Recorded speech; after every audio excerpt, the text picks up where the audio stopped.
The Unholy Trinity Podcast. 3 Blues, 3 Opinions, 1 Everton Podcast. Welcome back to the second part of today's Unholy Trinity Podcast. And like I said in the end of the first half, we are joined by a member of the Holtecast Aston Villa podcast, and that's Cole Pettem. Cole, thanks for joining me for the second half of our show. And obviously there's been a lot of activity between the two clubs in the last 24 hours or so. Yeah, absolutely. I mean, in Villa land, it's been nothing but transfer rumors, but we are in silly season. So if you're a fan of social media and you want to drive yourself absolutely insane, I mean, you have one heck of a summer to look at a variety of things that may come off, probably won't come off, and just the absolute insanity of people linking the likes of probably Messi with every football club, because that's what you do when you're bored, don't you? Yeah, of course. And I said in the first half of our show when I was talking to Paul McMurray, we brought up Lewis Dobbin, and we know the deal was about to be announced. So I said, I guarantee in between pressing stop and then pressing record again, the Dobbin deal will be announced, and that's exactly what's happened. So we're going to come on to Lewis Dobbin to Aston Villa shortly. But first of all, obviously, a deal that was announced yesterday from Aston Villa to Everton, and Everton fans are really keen to find out a little bit more about our new signing, because obviously he's a young lad, only 20 years of age. He does turn 21 this time next week. But Tim Iroegbunam has come in, central midfielder, like I say. Only 9 appearances in the Premier League last season for Aston Villa. We've listened to his interview after he signed for the club. He told us a bit about himself. But as an Aston Villa fan, Cole, can you give us a bit more information in terms of what kind of central midfielder he actually is? I would say he is probably your more, I guess you could say, prototypical English central midfielder. He doesn't vary too far from his position. He's not going to essentially more box to box, I guess you could say. He's not going to fly forward and have like 5 assists in a season. Unless he unlocks that. I mean, he could be trained up to do anything when you're only 20 years of age still. There's still lots of potential room in the legs and just development overall. But I think that's really the theme of this deal between both players, aside from the whole theme of PSR. You are right in saying he made 9 Premier League appearances. I think it was roughly 164 minutes in the Premier League. And of course, he made 5 Conference League appearances as well, which was around 130 odd minutes where he actually did make a shot creating action. So if you're looking for a little bit of an output there, maybe he has a little bit of creativity there when you're coming up against the likes of Mostar or Zorinsky. I mean, the list can go on and on, but it's tricky with Tim because I think the one thing Villa fans have always looked at him as, and the key word would be potential. Under Unai Emery, things have definitely been excelled. We've went from, I think a lot of people know, from the bottom of the league or near the bottom to close to the very top in a very quick and unpredictable kind of time for most football clubs. So I feel like he got pushed to the wayside a little bit, and maybe that kind of hurt his development at Villa in terms of getting first team minutes. It was pretty telling news when we had Callum Chambers coming on instead of Iroegbunam at certain points at the latter end of the season when the likes of Douglas Luiz, who should be leaving Villa soon as well, was out through suspension. We had massive amounts of injuries and just kind of a lot of chop and change in the midfield and through the squad as a whole. And he just wasn't getting the minutes. So I wouldn't really say, maybe I'm saying this now as a preface, I wouldn't put that against him. I think he's a player that just needs those minutes in his legs to develop. He did have a lot of time on the field at QPR initially. I think he made something like 28 appearances. Maybe I think it was like 4 coming off the bench, playing over 2,000 minutes. Picked up a decent amount of yellow cards, but in a struggling QPR side that, to be fair, started very well that season. And then, of course, I think their manager left fairly early on, and then things kind of took I guess, more of a tragic end towards the bottom of the table, where he started to have lesser and lesser minutes, and they were kind of hoping for survival per se. I thought he was a real bright spark there. If you look up highlights packages or any chance to watch a few games back, he looked like he could hell zone in a very physical league. So I guess short of a long rant here. Definitely one for potential, but I think there's going to be a lot of patience needed as well. Yeah, I mean, I had a little bit of a read up around him when talks were intensifying and the rumours were flying around that he was close to signing, he was having a medical, and he was saying about Emery. You mentioned there, obviously Villa had some quite serious issues in the central midfield area, and Emery was trying to sort of give him the chance to become more comfortable in receiving the ball, sure, from defenders and then taking it from there. And obviously, I mean, you probably know more than I do. He struggled with that side of the game under Emery, which is potentially why he's sanctioned the sale to Everton, along with the PSR reasons as well. Yeah, I think PSR probably plays a massive part in that. But pre-recording, I kind of even just said to you, Mike, where I think this is a deal that fits both needs. Villa need more probably attacking wide players, where you could argue Everton probably need to fill out the midfield with more options. So I think that fits that. I think it fits the potential factor for both clubs. Obviously, PSR is probably the main thing as well. But I think the big thing personally for Tim is, and nothing against Everton, but obviously you would be honest in saying it's not been an easy time as of the last several seasons. And obviously your ownership has put you in that position, unfortunately. And as a Villa fan, we know perfectly well what that feels like. And we've probably felt the ultimate wrath of it, unfortunately, with relegation in the past. But I think at Everton, he'll be allowed to make more mistakes. And I don't mean that in a bad way. I think that's actually good for his development, because as a young player, I feel like he needs to have those opportunities to learn from it. And I feel like we're at Villa right now, where if you're going to make a mistake in a Champions League game now, or even if they're still fighting to hopefully be in the top 6 next season, those opportunities, you might only get, say, 20 minutes off the bench, 15, 10 minutes, whatever it may be. You make that one mistake, that could see you out of the lineup for a lot longer than anticipated. Where if you're just playing domestically, I think there's a lot more opportunity there just than cup matches. And I think that's the thing with Tim as well. It's all well and good to play a couple Carabao Cup matches, depending how far you get. But I think if you can get a few games consistently in the Premier League, I think that's where you're going to see him shine the most. Yeah, I mean, we've been obviously in a similar boat in terms of when we brought in Amadou Onana, a player who Tim potentially is going to replace, because Onana will be on his way this summer.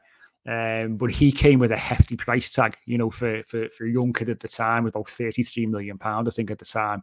That's how much the deal was worth.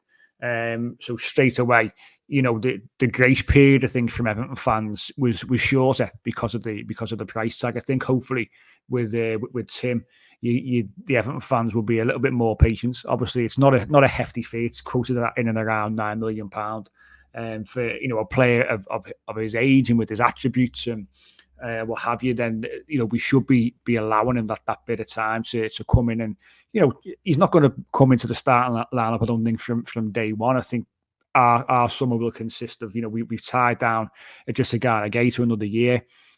James Garner obviously is still there. Abdoulaye Doucouré can play centre as well. Obviously Andre Gomez is gone, but then you probably see obviously Tim come in. Onana's going to go, and probably one more. There's a lot of links in and around Calvin Phillips, currently on loan from Manchester City. So it might be a case of he starts the season on the bench and then gets the time to develop and work his way into the squad. But is he an energetic midfielder as well, would you say, Cole? Because one thing that Sean Dyche, and I think Tim alludes to this in terms of the Sean Dyche pre-season and being ready for it, because as we all know as Everton fans, you have the famous gaffer day, which is when there's no balls present and you literally run. And he was asked if he was going to be ready for that. He said, well, I'm going to have to be. But is he a high energy midfielder, would you say, in terms of he can get around the pitch comfortably, doesn't mind putting his foot in as well? I'd probably say moderate to high, somewhere in there. I'm not going to say he's absolutely busting a gut all over the place and never runs out like an Energizer Bunny or something like that. But it's tricky when you're in a Unai Emery setup, where I feel like the moments I've seen him come onto the pitch, he's probably been asked more to kind of hold it, have that composure, and take your time on it. Of course, an Unai Emery system and a Sean Dyche system are very, very different things. So I think, again, that's probably a thing he's going to have to adapt to. Obviously, it's going to be a demand. And again, when you're getting a player this young, I think that's something that he can add to his game. And it's hard to say if he has a lot of gas in the tank through 90 minutes because the Villa fans really haven't been able to see that.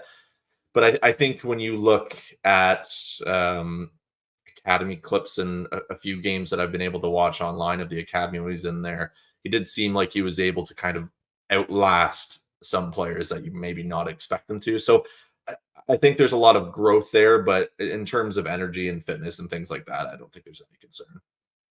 Yeah, I think the key word across the whole conversation really is patience. I think, and that's the with any young player, whether they've been through academies in this country or they're coming in from further afield. I think sets of fans across the country need to be patient with younger players, and hopefully Tim gets that, and he's got the chance to go on and really cement a place in the side. And as we look forward to obviously Bramley Moore in 12 months' time as well, he's got the chance to play what we would argue is the most iconic stadium, or soon to be the most iconic stadium in the country, which I'm sure excites him as well. But another part to the story is the fact that Lewis Dobbin has gone the other way, which came from absolutely nowhere. When this story of Iroegbunam coming to the Blues breaks, and then about, I think, 24 hours later, Lewis Dobbin's going the other way.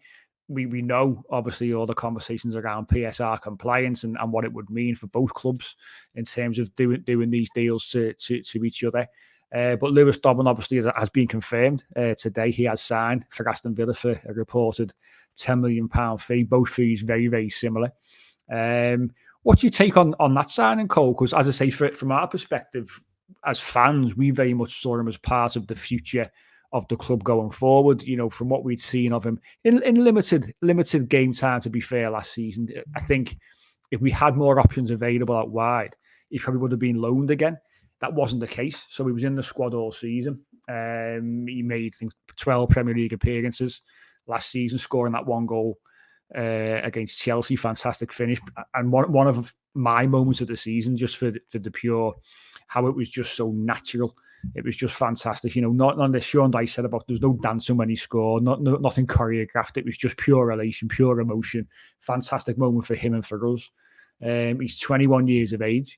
He's a quick, pacey winger, and we thought, we had him down as being one of our squad players again for next season. So a strange one for us. But what's your take on the sign of Lewis Dobbin? Are you excited to see how we can develop with Unai Emery, and obviously potentially playing a bit of Champions League football as well? Well, I think it's exactly that. It fits Villa's kind of purpose of filling out wider areas, attacking areas.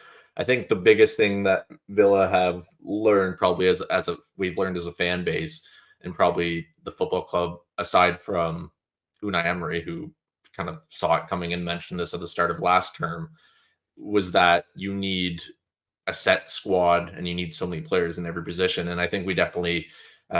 there's a lot of proof in that pudding come the end of last season. I mean, the amount of injuries we had defensively and throughout the entire squad, it really just caught up to us the deeper we got into Europe, and unfortunately came just short in the Conference League. And I think even in wider areas where, I mean, we could, as a Villa perspective, you look at Leon Bailey had a fantastic season.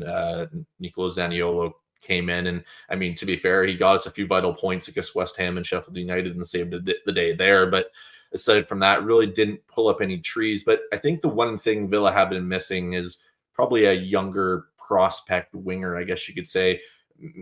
I guess Villa fans would then say, well, then what was Amari Kellyman? And fair enough. But I feel like Lewis Dobbin is just a little bit something different, a little bit more direct based on what I can find on about him online. And I'm looking forward to see that growth in his game. And I think he's probably a perfect project for Unai Emery, and Unai Emery loves projects. So whether he turns out to be anything for Villa, of course, it's all potential. It's all hearsay for both players right now, but I'm excited to see what happens. And based on what I've been told already, I think there's a decent future for him. It'll probably be a lot coming off the bench, but to be in and around some of the players he'll be around, and again, learning from Unai Emery, I think he's better for it.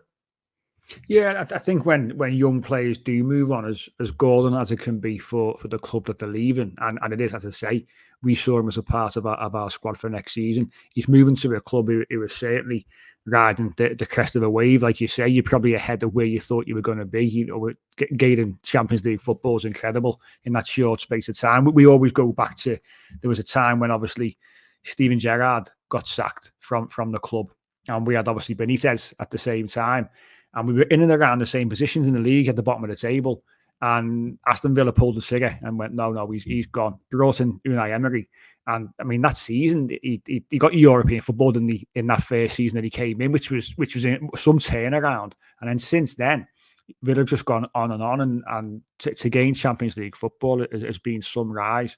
But for Lewis Dobbin to move to a club like Aston Villa, obviously a big traditional club like ourselves with a fabulous history, and a club that are doing so well, I like to see if players do move, that they go to clubs like that where, you know what, at this moment in time, it can be seen as a step up. Of course it can, because of the European football aspect, and he will gain opportunity to play in the biggest competition in Europe.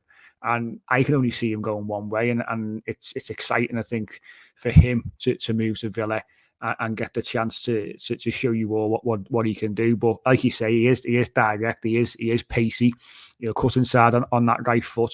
He's only a young player, so plenty of development to do in terms of probably his defensive side a little bit more. But he's learning from quality as well in the likes of Bailey and Diaby and players like that.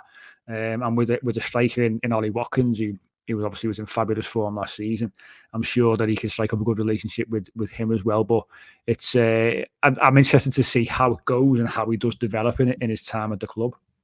Well, that's the thing, and I think with the amount of scoring opportunities and creative chances that Villa seemed to muster last season, if that's going to be a theme coming into this season, even with Lewis Dobbin coming in and playing here and there per se, let's just put that hypothetically out there.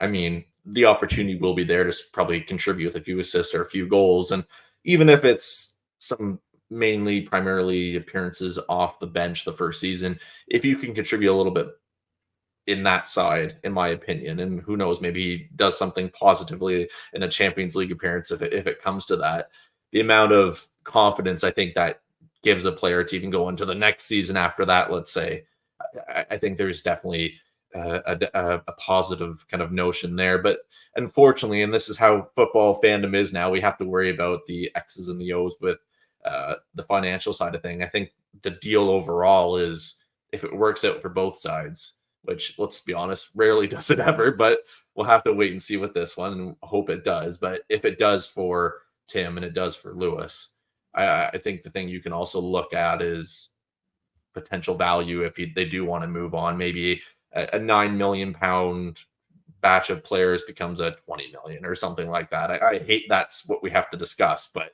it is what it is. And I think there's a positive notion to that as well, to kind of ignore that fee and just think there's a lot of potential there. And I mean, and I think the thing with football fandom as well, you just enjoy it. Who really cares about the rest of it?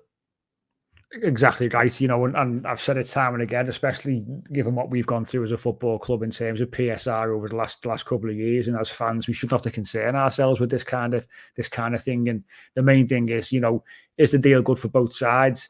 As you've explained, from your side, you need wide players. From our side, we need a central midfielder, maybe one more. So it should work. Hopefully it does work, and both sides get the benefits of the deal outside of the financial side. And like you say, hopefully for both, if they want to move on, then they move on for an elevated price for what both sides pay for them. So interesting to see what happens. That's for sure this season. But I look forward to seeing both players and obviously seeing how they develop and what impact that they can have. But that's us for this week. Cole, appreciate you coming on for the second half of the show and giving us a bit of insight on Tim. Yeah, appreciate coming on, and it's always good chatting.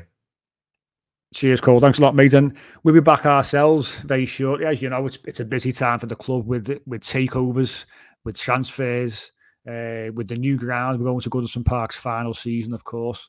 So a lot to discuss. We'll be back ourselves over the next week or so with another episode of the podcast. Thank you for listening, and we will catch you then.